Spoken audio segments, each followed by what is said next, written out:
స్వచ్ఛ ఆంధ్ర కార్యక్రమంలో పాల్గొన్న మంత్రి గుమ్మిడి సంధ్యారాణి. పొదుపు చర్యల్లో భాగంగా ఇంటి నుండి మున్సిపల్ కార్యాలయం వరకు అందరితో కలిసి బైక్పై వెళ్లిన మంత్రి. కారు వాడకుండా బైక్పై వెళ్లిన మంత్రి. పోలీసు మరియు సిబ్బంది కూడా బైక్లపై ప్రయాణం. ఇంధన పొదుపు నియంత్రణ మరియు పర్యావరణ పరిరక్షణ కోసం అవసరం లేని సందర్భాలలో కార్ల వినియోగాన్ని తగ్గించాలని సిబ్బందికి సూచించారు.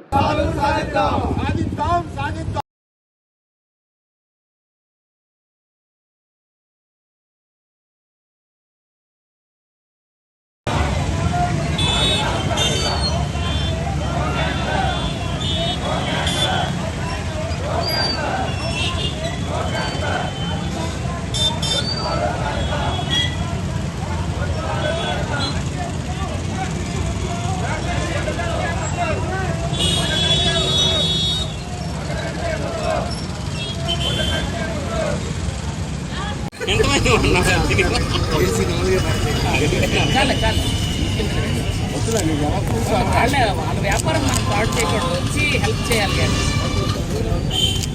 కేజీ ఎంత